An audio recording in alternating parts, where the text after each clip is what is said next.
từ đây nào khné chẳng dương show đo mì riêng thì bờ muối cứ dương đừng mua sắc sam vì việc này cả đồ bó được đồng cầm thì đọc Photoshop rồi dương đồ tại mặt ống thế sẽ điên chỉ mùi nắng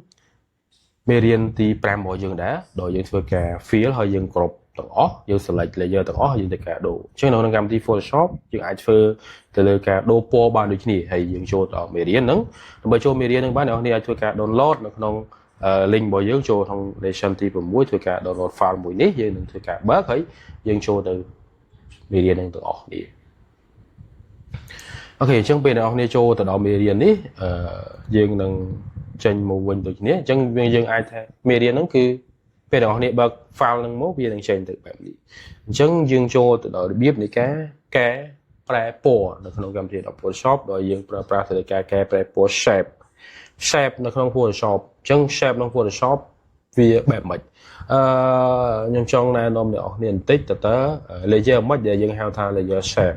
អញ្ចឹង layer shape អ្នកនរអាចព្យាយាមមើលត្រង់ចំណុចនេះខ្ញុំលើកឧទាហរណ៍មួយអញ្ចឹងអ្នកនរអាចរៀនមើលទៅលើ layer ចំណាំអញ្ចឹងទី1អ្នកនរអាចចូលទៅក្នុង artboard មួយនេះಅಥವಾខ្ញុំចូល artboard មួយនេះយើងមើលឃើញត្រង់កន្លែងនេះយើងឃើញខាងមុខនេះវាមានសញ្ញាវាសម្គាល់អញ្ចឹងបើសិនជាខាងមុខនេះវាចេញអក្សរ T យើងវាន័យថា layer ហ្នឹងគឺជាប្រភេទ tile layer ជាប្រភេទ layer ដែលយើងទៅការសរសេរអក្សរ layer ដែលយើងទៅការប្រើប្រាស់ទៅលើអក្សរហើយបើសិនជា layer ដែលចេញបែបនេះគឺជាប្រភេទ layer ធម្មតាដែលយើងអាចនិយាយថាវាជា rasterized layer ឬក៏ layer ធម្មតាហើយបើយើងឃើញ layer បែបនេះគេហៅថា shape layer ជា layer មួយដែលយើងធ្វើការបង្កើតទៅលើ shape ហ្នឹងគឺយើងអាចធ្វើការបង្កើតទៅជា shape បែបជ្រុងតែកូនមូលឬក៏បង្កើតទៅជារូបភាពផ្សេងទៀតអូខេអញ្ចឹងយើងចូលទៅដល់មេរៀនយើងវិញអញ្ចឹងដើម្បីធ្វើការកែប្រែពណ៌មិនថាខ្ញុំចង់កែប្រែពណ៌ shape នេះឃើញ shape ពណ៌បៃតងនេះ shape 1 shape 2 shape 3 shape 4 shape 5 shape 6អញ្ចឹងយើងឃើញមាន shape ទាំងអស់6ខ្ញុំចង់ធ្វើការកែម្ដងឲ្យវាកែទៅទាំងអស់អញ្ចឹងដើម្បីធ្វើការកែយើងធ្វើការចូលទៅក្នុងយើងធ្វើការចូលទៅក្នុង layer របស់យើងដូចគ្នាអ្នកនរមើលនៅមួយជួរខាងលើនេះវាមាន tile វាមាន shape នេះត្រង់កន្លែងនេះអ្នកនរចុចត្រង់កន្លែង shape កន្លែងនេះឃើញអត់យើងចុចត្រង់កន្លែងនេះវានឹង fill មានន័យថាវានឹង show តែប្រភេទ shape layer ឲ្យយើងទេអញ្ចឹងយើងធ្វើការ select ដូចគ្នាដោយការយើងធ្វើការ tile អញ្ចឹងយើងចុចលើ shape layer ទី1យើង select យើងចុច shift ហើយយើងចុចលើ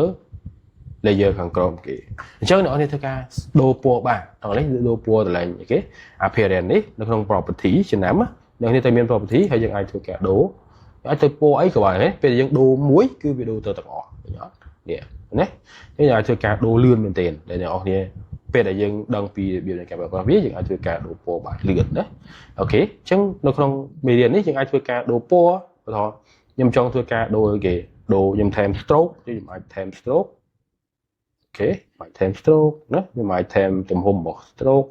អញ្ចឹងអ្នកនរឃើញទេពេលដែលយើងថែមមួយគឺវាថែមទៅទាំងអស់ដោយសារអីយើង selected layer ទាំងអស់ហ្នឹងអញ្ចឹងពេលដែលយើងដូរមួយគឺដូរទាំងអស់ហើយដើម្បីឲ្យវា selected បានទាំងអស់យើងត្រូវធ្វើការ fill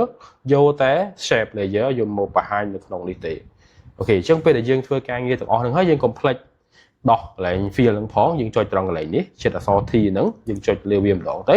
វានឹងទៅជា layer ធម្មតាវានឹង show layer ទាំងអស់មកធម្មតាយើងវិញអញ្ចឹងក្នុងមេរៀននេះមានប៉ុណ្្នឹងឯងអរគុណ